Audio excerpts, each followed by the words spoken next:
अस्सलामुअलैकुम नाज़रीन, global voice television के साथ मैं हूँ आयशा नाज और मेरे साथ मौजूद हैं राशिद हबीब। अस्सलाम वालेकुम नाज़रीन, अस्सलाम वालेकुम आयशा। वालेकुम वेलकम अस्सलाम। To Islamabad after week. Thank Karachi you का सर। टूर था आपका, कैसा रहा? बहुत अच्छा रहा और स्पेशली एक वर्कशॉप के हवाले से मैं वहाँ पे गई हुई थी और वो वर्कशॉप जो थी वो बहुत यूज़फुल थी। इंशाल्लाह आप देखेंगे आने वाले दिनों में उस वर्कशॉप में जो मैंने सीखा है उस हवाले से कुछ वीडियोज़ जो हैं वो अपने नाज़रीन के साथ हम शेयर करेंगे और उनको पता चल जाएगा ऐसे क्या सीख के आइए। क्या सीख के आई? वैसे थोड़ा सा तो बताएं, क्या था टॉपिक वर्कशॉप का? एक्चुअली सर हम देख रहे हैं कि इस वक्त जो मजदूर का इस्तेसाल हो रहा है इस गवर्नमेंट में भी और शुरू से लेकर किस तरह ट्रेड यूनियंस को कमज़ोर किया गया, अपने लिए इस्तेमाल किया गया, मजदूरों को उनके हकूक़ के बारे में पता नहीं है। इंडस्ट्री में जो लेबर लॉस हैं उस लेबर लॉस के बारे में आम तबका मजदूर तबका बिल्कुल भी नहीं जानता, जिस वजह से उनका इस्तेसाल किया जाता है।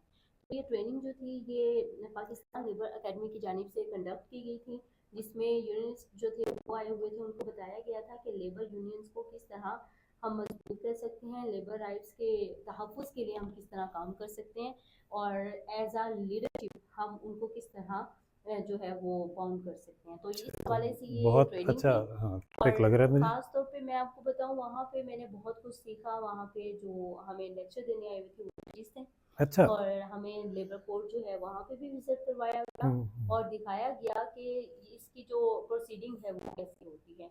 तो वो हमारे लिए बहुत अच्छा लगा। 1% ट्रेड यूनियन ऑर्गेनाइज्ड है। आप देखिए पाकिस्तान की आबादी कितनी है और 8.5 करोड़ मजदूर हैं जो किसी न किसी इंडस्ट्री के साथ वाबस्ता हैं। अच्छा, आप देखें 8.5 करोड़ के लिए 1% यूनियंस उसमें तमाम उसमें चीज़ें जो थी उसमें मिस साफ़ी है। तंजीमें उस पर 1% में आती हैं जो ऑर्गेनाइज हैं? मेरा ख्याल है सहाफ़ती तंजीमें जो है उस तरह ऑर्गेनाइज नहीं है जिस तरह नहीं होनी आती चाहिए। हैं, अगर हाँ। होती ये तो इस अफसोसनाक है। वक्त जो हमारे मीडिया का हाल हो रहा है, हाँ, आए दिन लोगों को जॉब से निकाला जा रहा है, लोग बुरा हाल प्रोटेस्ट है। कर रहे हैं और पता ही नहीं होता आप ऑफिस जा रहे हैं तो आपको टर्मिनेशन लेटर मिल जाता है।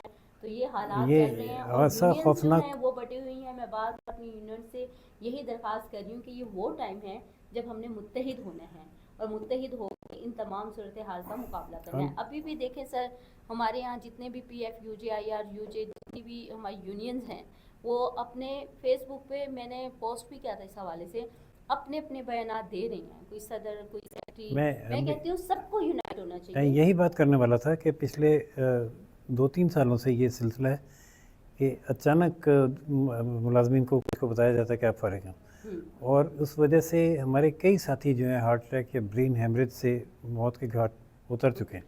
लेकिन हमारी जो ट्रेड यूनियन है वो सिर्फ बयान जारी करने या मजम्मत करने से आगे नहीं बढ़ सकी।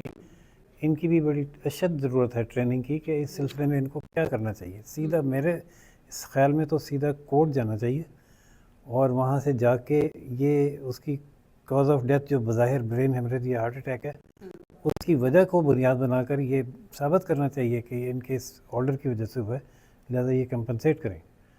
उसकी तो मुझे लगता है उस बेचारे की तो तदफीन भी चंदे से होती है। सर यहाँ पे हमारी इतनी निग्लिजेंस है। आपको याद होगा श्री मज़ारी ने मीडिया के लिए एक लॉ पास किया था, मीडिया प्रोफेशनल्स प्रोटेक्शन लॉ। उसके अभी तक कवानीन नहीं बन सके, उसके लॉज जो वो होते हैं बना ना नहीं वो चाहते। रेगुलेशंस हैं वो बन ही नहीं सके, अभी तक वो इम्प्लीमेंट नहीं हुआ। हमारे यही हमें पढ़ाया गया था कि पाकिस्तान में इतने बेहतरीन लॉज हैं, इतने बेहतरीन लॉज हैं, लेकिन प्रॉब्लम ये है कि उसके इम्प्लीमेंटेशन ऊपर नहीं है। इम्प्लीमेंटेशन नहीं है। और इम्प्लीमेंटेशन क्यों नहीं है? क्योंकि हम लोगों को अपने राइट्स के बारे में पता नहीं है। सबसे पहले अपने राइट्स के बारे में पता होना चाहिए कि आप जिस जगह काम कर रहे हैं उनके राइट्स क्या है। और सर यहाँ पे मैं एक और बात, आप मुझसे इत्तेफाक करेंगे कि जो इलेक्ट्रॉनिक मीडिया है अभी तक कोई वेज बोर्ड नहीं बना, यहाँ पे कोई सुनवाई नहीं है। सबसे पहले मुझे लगता है कि हम तमाम मीडिया वालों को हुकूमत के पास जाना चाहिए और उनसे इनके लिए लॉज बनाने चाहिए, जॉब प्रोटेक्शन और जो मुस्तकिल कोटा होता है ना हर इदारे में, प्राइवेट इदारे में भी एक मुस्तकिल कोटा होता है, उसके बाद आप कॉन्ट्रैक्चुअल जॉब जो है रख कर सकते सकते हैं। हैं। यहाँ पे तो कोई आपके पास मुस्तकिल कोटा नहीं है, कोई पूछने वाला नहीं है। तो हमें सबसे पहले ये लॉज बनवाने होंगे हुकूमत से और उसको तमाम इदारों पर इम्प्लीमेंट करवाना अब ये होगा। सीख के आई है ना, तो अपने बिल्कुल सीख मीटिंग के के आई हैं। इजलास में आप सर पे सवार होते हैं अपनी बॉडी के जी जी, वो मैं तो कि ये वैसे भी करें। बोलती रहती हूँ, शायद इस तो वजह से और फिर इस पर हम नाकदीन तफसील हो से या किसी और आदीन प्रोग्राम में होंगे। बात कर लेंगे। जी तो अभी हम करंट इश्यूज़ पे आते हैं। कोई बिल्कुल। कल एक बहुत बड़ा इवेंट हुआ यहाँ रावलपिंडी में, मार्का हक स्क्वायर कचहरी चौक जो रावलपिंडी का चौक था, वो मेरा ख्याल है काफ़ी पाकिस्तान के शहरों में से जो बड़े बड़े चौक हैं उनमें से काफ़ी बड़ा चौक था। उसमें 7 डायरेक्शन से रोड्स आके मिलती हैं, 7। तो वहाँ पे बहुत ट्रैफिक का मसला रहता था।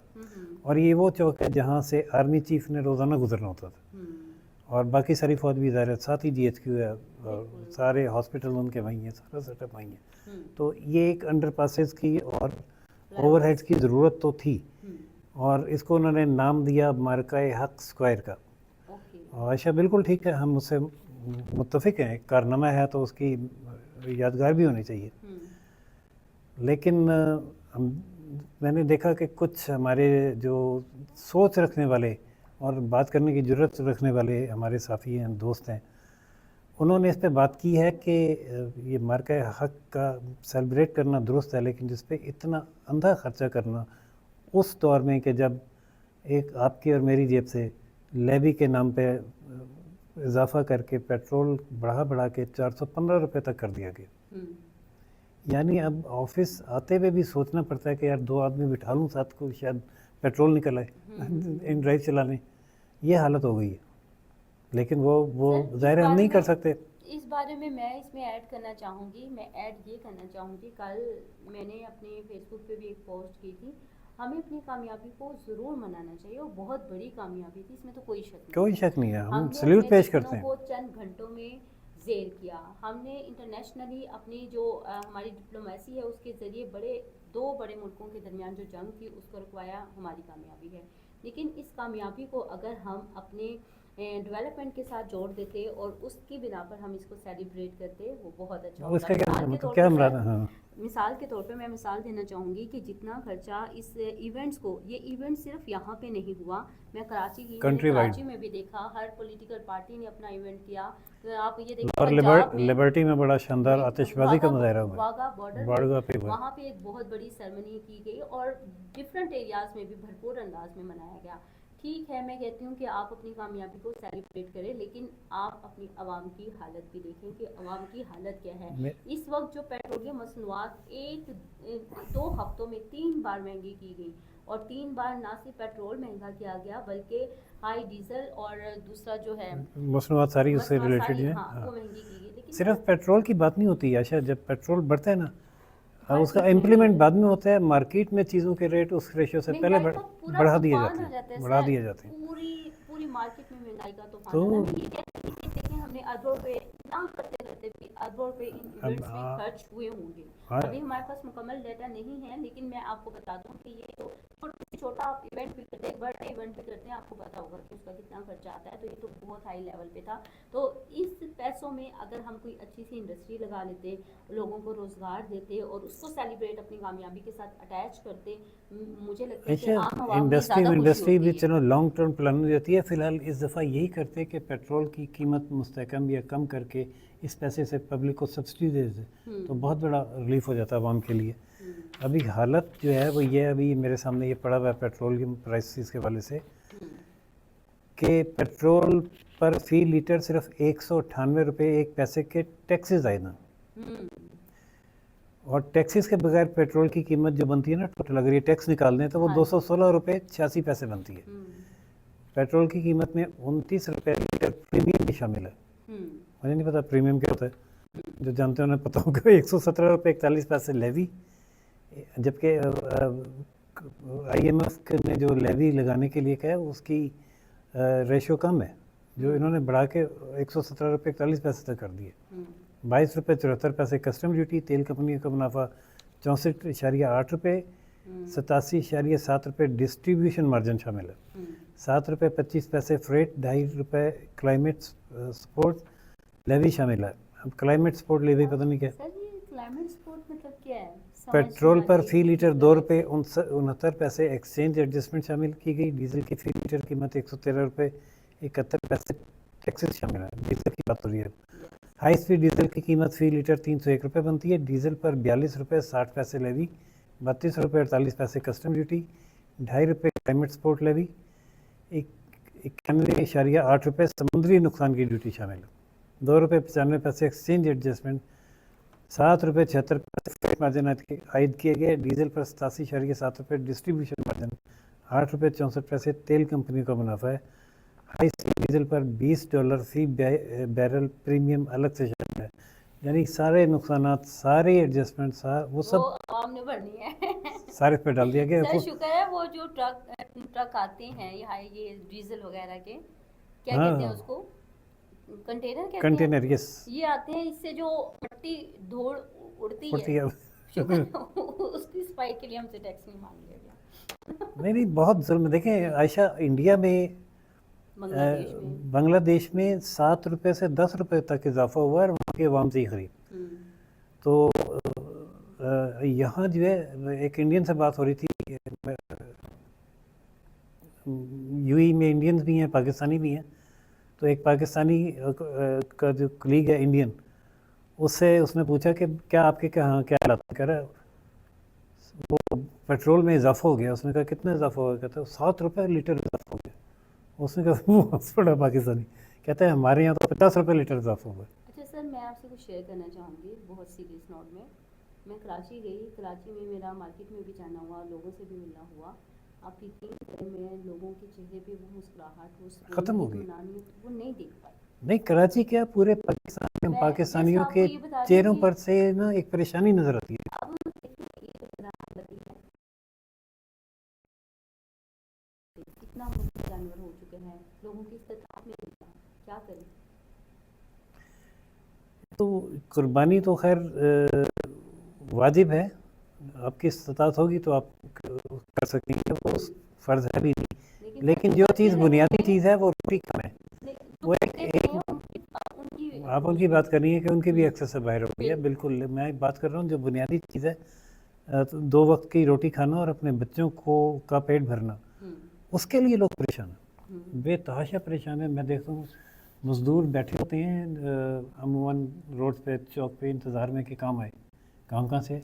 सर काम नहीं है, जो वर्कशॉप पे काम करते हैं उनके पास काम नहीं है, ठीक है। और इसके अलावा आप ये देखें कि अगर स्कूल में बच्चों को पढ़ा रहे हैं, या तो बच्चों को स्कूल में पढ़ा सकते हैं, या वो बच्चों को 2 टाइम का खाना दे सकते हैं। तो यहाँ पे रोज़गार नहीं है, लोगों को नौकरियों से निकाला जा रहा है। जितने प्राइवेट कॉर्पोरेशन है, आप वो देखें, वहाँ से भी लोगों को नौकरियों से निकाला जा रहा है।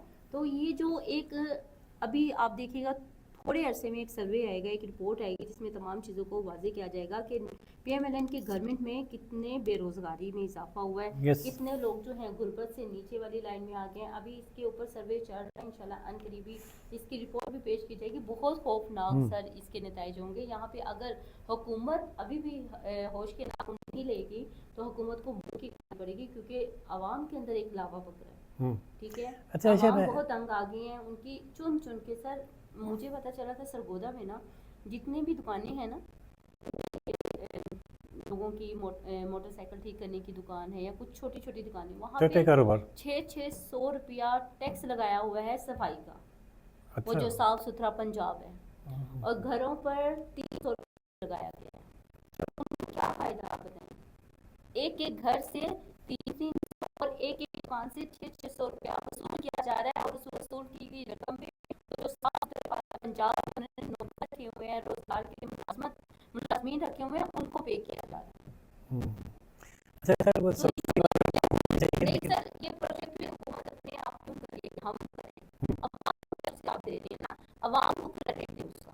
बिल्कुल, आप अपने आप को क्रेडिट दे, पंजाब कर दिया है, ये तो फिर अवाम की जेब से निकल जो सफर कर रहा है। मैं बात कर रहे थे ना, ये हालात खराब नहीं, तो मैं नहीं देख रहा जो मुख्तलिफ हज़रात हैं, वो हफ्ते में एक दफ़ा या महीने में एक दफ़ा लंगर लगाते हैं, और कई 40-50 हज़ार खर्च हो जाता था कि ये हर हफ्ते 40-50 हज़ार से किसी एक को कोई काम क्यों नहीं शुरू करा के देता। तो मुल्क में ऐसा है कि हर तरफ ऐसा लगता है कि भिकारत बढ़ रही है। बहुत अफसोसनाक है। वो पिक्चर जो है बहुत अच्छी तर्जुमानी करी थी हम, उसमें भारत था, उसमें बांग्लादेश था, और उसमें चाइना था। ये अपनी तमाम लोगों को रोजगार दे रहे हैं, जो छोटे रोजगार हैं उसके लिए हेल्प प्रोवाइड करें। और पाकिस्तान में एक लंबी लाइन लगी हुई थी और बेनज़ीर इनकम सपोर्ट के लिए औरत को क्या करें, पैसे और देने के औरतें लिए ऐसे हाथ बढ़ा रही हैं बिल्कुल। वो पैसे भीख लेने के तो लिए। जितने और अरब रुपए बेनज़ीर इनकम सपोर्ट पे हर साल जाते हैं, अगर उतने अरब रुपए की छोटी छोटी इंडस्ट्रीज भी लगा के रोज़गार फ्राहम कर दिया जाए, काफ़ी हद ना तक सिर्फ बेरोजगारी ये खत्म जो है। हमारी मकामी सनतें फ़रोग पाएंगी, बल्कि इससे पाकिस्तान के रेवेन्यू की जनरेशन में भी इजाफा होगा, बजाय इसके कि आप भीख पे लगा दें। और सर हमें इस ट्रेनिंग में ये मैशियत भी मजबूत बताया होगी। गया था कि इसमें ये जो बेनज़ीर इनकम सपोर्ट है इतनी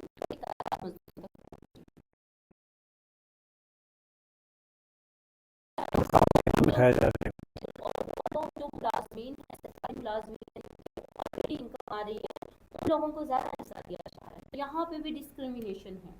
मैं बिल्कुल, पाकिस्तान है तो हर जगह जो है। और मुझे अच्छी तरह याद है पार्लियामेंट कवर करते हुए ये क्वेश्चन जो था ये रेज किया गया था कि जी इसकी कोई इंडस्ट्री लगवा के लोगों को दी जाए, लेकिन इस पे पाकिस्तान पीपल्स पार्टी की जानिब से इतना अग्रेसिव बिहेवियर उनका हो गया था सर, इतना गुस्से वाला रवैया उनका सामने आया था कि हुकूमत को मजबूरन पीछे ना सिर्फ पीछे होना पड़ा, बल्कि उसमें इजाफा भी उसमें करना इसमें पड़ा। पीपल्स पार्टी ये सोचे कि बेनज़ीर के नाम पे कोई प्रोजेक्ट ऐसा शुरू कर लें जिससे लोगों को रोज़गार मिलना शुरू हो जाए।